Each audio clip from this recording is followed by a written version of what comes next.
there, everyone. Welcome back to Teachers That Sparkle. This is episode 13, and hopefully you've been getting little pieces of information that help you do your very best in the classroom.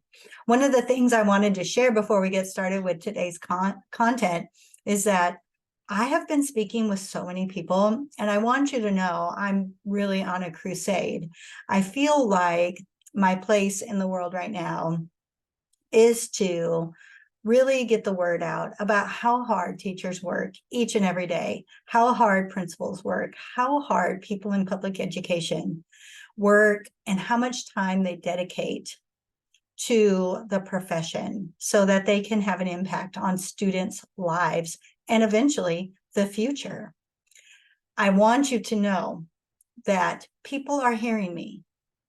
It's going to be a slow process, but I'm not going to give up. Because working together, making this profession the very best that it can be, and helping you be the best that you can be, and then getting the public to really see all that you do, I think is one step in the right direction. So I just wanted to share that as we get into this week's information, because I want you to know you are so valued. You are so necessary. We know from the pandemic that robots cannot replace us, right? And I just want you to know how important the work that you are doing is and how much of an impact it has on the world. So even on your hardest days, try to remember that so that you can give your students the very best, because that's what it's about in the end, right? Having an impact on the lives of those young children so that they believe that there is a bright future ahead. All right, let's get out of that little emotional piece and let's talk about this week's content. So again, I'm coming back with another one of our top 10 tips that my daughter and I brainstormed on as we were preparing for the work that we want to do with teachers over the upcoming years. When it comes to really designing a classroom that's going to be effective, efficient, and put everyone's needs first. The classroom that's going to keep kids engaged, to keep you empowered to believe that you can make a difference. And today we're going to talk about one of my favorites, which I think they all are my favorites. I'm sure I say that every week, but one of my favorites is when students know that you care about them, they're going to perform at levels that you will not even imagine are possible. I'm going to share a little story with you. When I started teaching, I relocated, as you know, if you've been listening in or have followed me at all on my adventures in teaching, from a very small town in North Iowa to Houston, Texas. So I went from a community. I grew up in one town which had about 25,000 people. And then I transitioned to a community with about 8,000 people. So you can imagine people knew each other, people checked in on you. We could leave the house, we could leave our doors unlocked. Our dog got loose one time and one of the community members brought her back home. And I mean, it was just kind of one of those communities where it almost was like one of those small towns you see on the movies, right? And we came to Houston so that I could start teaching. And I've shared before, I struggled quite a bit because the culture was so different. Not only were the expectations of teaching something that I totally wasn't prepared for, even though I had great schooling in college, but the community was different. The city was different. The climate was different. The whole aspect of everything I knew growing up was completely different. And it wasn't just different for me, it was different for my 5-year-old daughter and for my ex-husband. And we had a lot of acclimating to do. What I learned quickly is that Houston is a very diverse city. If you've never been or have ever spent time or studied or know much about it, just as everything is changing in the United States, back in 1995, it was still a very diverse city. And the school community that I worked in was very different from the type of community that I grew up in. It was a mainly Hispanic community. Now, the school that I worked at had a lot of the school district employee children there. And so we didn't have a lot of African American students at the time, but we were mainly Hispanic in what I would call average Hispanic homes at the time. There usually was two parents. Both parents worked very hard, really truly believed that education was important for their children to secure so that they could have a bright future.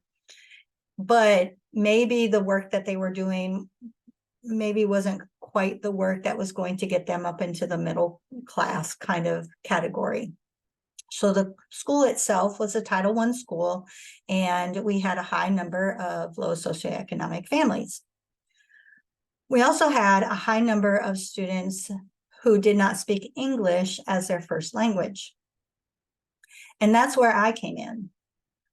After a year and a half in the school, I realized that we had a lot of students that, because of the language, tended to be failing, but were actually very bright, very capable. And I started to see that these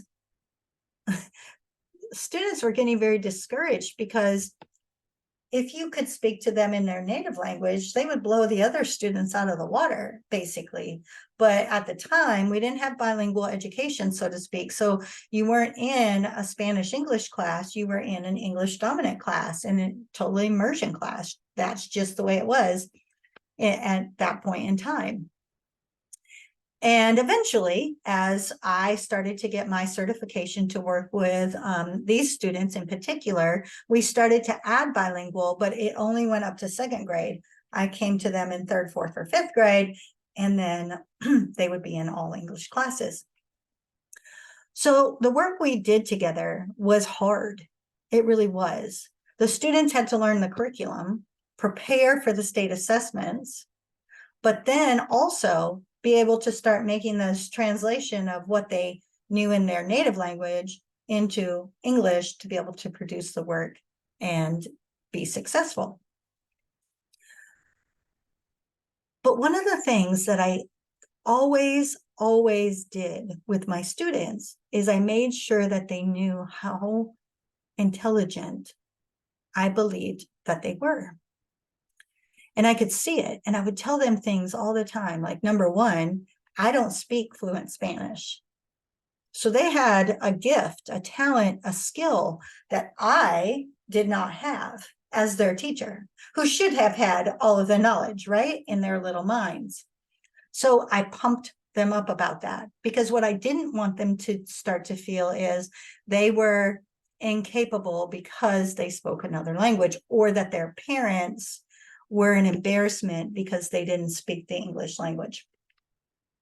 I also had to remind them often that even though we were doing extra work, we were doing hard work, we were doing maybe different work than the kids in the neighborhood that attended the same school, we were doing work that was going to make us even better one day. We were going to learn the ethic of having the hard work.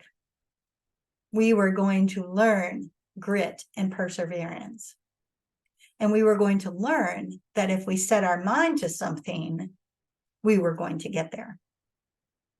And in the process of doing all of that, what transpired is that my students quickly realized that, one, I was going to stand right there with them and do the hard work with them. But two, that I cared about their progress.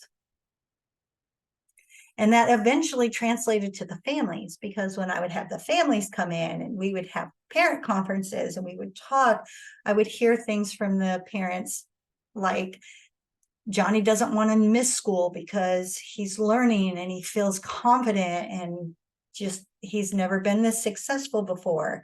And I would say things back to them like, your child is amazing. You should be so very proud of the progress and the fact that they're going to be able to be bilingual in the future.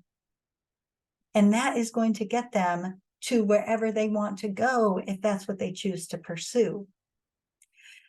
Now, I share that story because it was that work, that little bit of extra, that heart work, so to speak, that made my students believe they could do anything.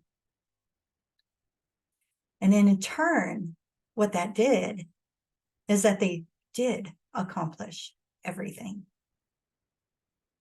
And here's how I know. It wasn't just about the test scores for that year, because my students passed, right? It was very unusual if I had a student that did not pass the test. But also, years later, when I would see them in high school getting ready to graduate, they would come and find me and tell me the impact. And more importantly, many of those students have a connection with me now, either through Facebook, we've met up. Some of them came to secure employment with me when I became a principal because they believed in the power of what I was able to do with them as a student. And they wanted to continue on that path now as an adult, continuing to make an impact in the world. Now, I am not a genius. I am not the end all to be all. I promise you, because what I shared with my own teachers over the years, with my own daughter as she started to teach, and with you today, is that anybody can do that for a student. You just have to do the hard work. You have to find the little things that can connect you with that student, know them, know what motivates them, know where their areas of weakness are so that you can build on those to help them feel more confident, and let them know how much you care and how much or how often you would stand up for them no matter what. But also hold them responsible for putting in that grit and that perseverance when the work gets hard. Don't let them quit. Don't let them give up. Because when kids know you care, they will move mountains for you. They will do what needs to be done to not only make you proud, but make themselves proud as well. So that's another tip from Teachers That Sparkle. We've got so many stories we could share on that, but I definitely would love to hear any of your stories that you have in regard to putting in that hard work, knowing that because your students knew how much you cared about them and their progress, that they performed miracles, that they did things that you never even imagined they could do. Those are the stories that we need to be sharing out in the world. So reach out to me on social media, Teachers That Sparkle, on Facebook and Instagram. Shout it from the rooftops. Leave a comment here on the YouTube channel. And more importantly, I want to get this message out to as many teachers, just like I'm trying to get it out to as many people in the public world. So if you wouldn't mind, share this episode with someone you know who it might be able to make a difference for them. Because we want to make public education, teaching, the teaching profession, one of those that everybody understands the hard work we do, the heart work we do, and gives us the professional respect that we all deserve. All right, y'all, have a great rest of the week. I know that it's going to be amazing. We're already at the end of September, which I can hardly believe. Getting busy, getting ready for that quarter one to be getting over soon. I know that for many of you. Hang in there. Breaks are coming. Holidays are coming. Busy, but also kind of some nice time to be able to just rest and relax and spend time with your family. All right. I will see you next week right here on Teachers That Sparkle.